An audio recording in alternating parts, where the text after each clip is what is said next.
Hello friends, अभी हाल ही में स्त्री पार्ट 2 आई है और ये मैंने देख ली है और मैं इसके बारे में रिव्यू करने वाला हूँ। और स्त्री में ऐसा क्या है स्त्री पार्ट 2 में, आइए जानते हैं। स्त्री पार्ट 2 जो कि अमर कौशिक की डायरेक्ट की हुई फिल्म है और इसमें राजकुमार राव, श्रद्धा कपूर, अभिषेक बनर्जी, पंकज त्रिपाठी, अपार शक्ति जैसे कलाकार हैं। और ये स्त्री 1 के बाद की स्त्री पार्ट 2 आई है। और स्त्री 1 अगर आपने नहीं देखी है तो स्त्री पार्ट 2 अभी के लिए पोस्टपोन कर दे। और अगर स्त्री देख लिए पार्ट 1 तो आप स्त्री 2 देख सकते हैं, क्योंकि तभी आपको स्त्री पार्ट 2 समझ में आएगी कि इसमें क्या है। और स्त्री में जैसे कि स्त्री पार्ट 1 में आपको दिखेगा कि लोग अपने घर के आगे लिखवा रहे, ओ स्त्री कल आना।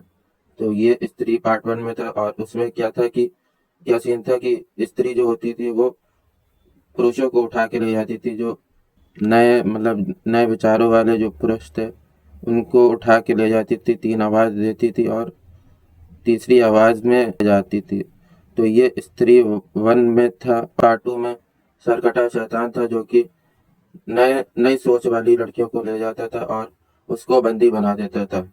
सर के बाल हटा के और उसको बंदी बना देता था। और वो जगह जहाँ पे सरकटा शैतान रहता है, वो जगह किसी ने नहीं देखी, ना ही चंदेल वालों ने और ना ही आसपास के लोगों ने, क्योंकि वो अदृश्य जगह थी जहाँ पे सरकटा शैतान लड़कियों को बंदी बनाता था।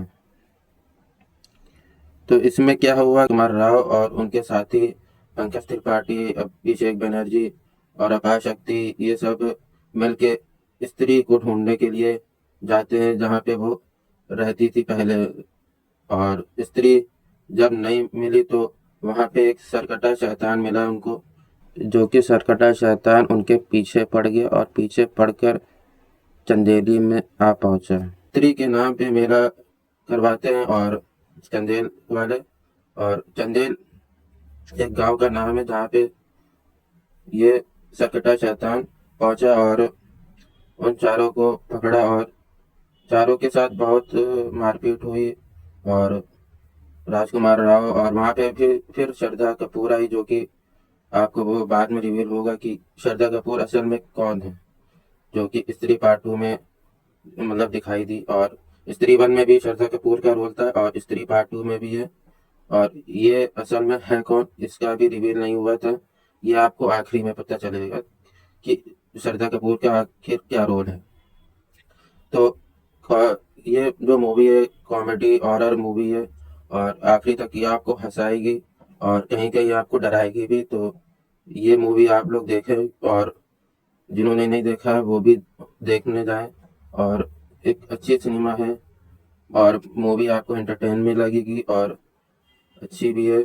और बच्चों को थोड़ा दूर रखें, क्योंकि बच्चों को डर लग सकता है इस मूवी से। और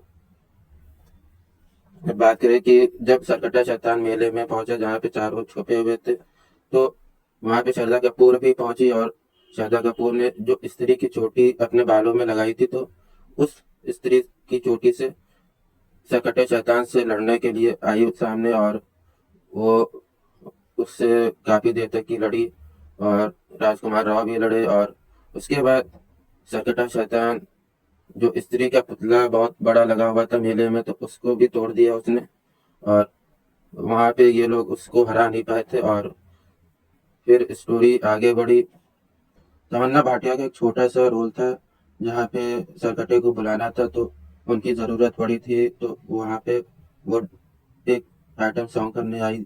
और चंदेली में पता चला कि जो गाने के बाद हुआ, तो वहाँ के जो मर्द हैं वो जब सरकटा वहाँ पे आए तो वहाँ के जो मर्द हैं वो हिप्नोटाइज हो गए और जो सोच सरकटे की थी उस सोच के मुताबिक वो काम कर रहे थे। तो यहाँ पे एक बात मालूम पड़ी कि सरकटा जो है वो लोगों को हिप्नोटाइज भी करता है। फिर अक्षय कुमार आए।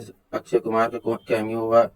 अक्षय कुमार जो कि पागल खाने में मतलब एक रोल निभा रहे हैं इसमें शहंशाह का। और जब ये लोग पागल खाने पे पहुंचे, वहाँ पे अक्षय कुमार जो है वो सरकट्टा जो शैतान है उसी का वंशज है, मतलब उसी का पीढ़ी है।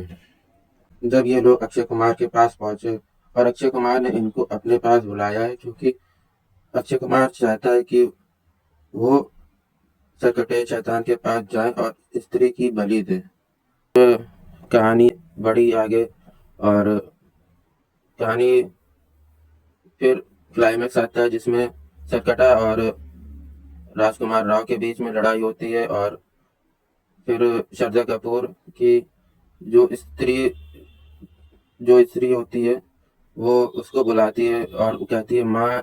स्त्री की एंट्री होती है एक माँ के तौर पे, जो कि श्रद्धा कपूर की माँ होती है, पुतनी और चुड़ैल कह सकते हो उसको, कुछ भी कह सकते। तो वो आती है, सकटे से लड़ाई करती है और उसको नहीं हरा पाती है, क्योंकि उसकी जो ताकत है वो एक तो लंबा चौड़ा है और एक मतलब बहुत ज़्यादा उसकी बॉडी भी है, तो उसको अभी हराना मुमकिन नहीं था। भेड़िया की भी इसी सीन के बाद एंट्री होती है और ये भेड़िया जो कि वरुण धवन बना हुआ है और ये पिक्चर में भी आ चुका है। और वरुण धवन जो कि भेड़िया बना हुआ वो भी लड़ने की कोशिश करता है सरकटे शैतान से, वो भी नहीं लड़ पाता है। वहाँ पे एक तलवार भी थी जो कि उसको निकालने के बाद सरकटे को हराया जा सकता था। तो राजकुमार राव ने बहुत कोशिश की कि उस तलवार को निकालने की, और जब निकाला तो उसको मतलब निकालने के लिए एक फीलिंग की ज़रूरत है जो कि राजकुमार राव के पास थी। तो उस फीलिंग को लेके उस तलवार को निकाला और स्त्री को दे दिया। तो स्त्री ने उसको सकटे शैतान को इस तरीके से मारा कि उसका जो लेग है और उसका हाथ और गला सब काटा और फिर जाके उसको लावे में, उबलते हुए लावे में छोड़ दिया। तो कहानी अच्छी चल रही थी और फिर क्लाइमेक्स में जब अक्षय कुमार की दोबारा एंट्री हुई तो वहाँ पे जो सकटे का जो एक ये लावे से निकला हुआ जो कहते हैं कि वो लावा लावे में जो पावर है वो सकटे की, और वो अक्षय कुमार के पास से जाती है लुढ़कते हुए, और ये रिवील नहीं हुआ कि किसने फेंका है, किसने मतलब लुढ़काया है अक्षय कुमार की तरफ। और वो लावा जो है उबलता हुआ है वो अक्षय कुमार अपने अंदर ले लेता है और उसको उसके अंदर भी एक सकटे की के जितने ही मतलब पावर आ जाती। तो अब कहानी यहीं पे खत्म होती है और इसमें श्रद्धा कपूर ने अभी तक की अपना नाम रिवील नहीं किया, पर यह रिवील किया है कि मैं भी एक छलावा हूँ, भूत हूँ। तो जो विक्की है वो एक भूत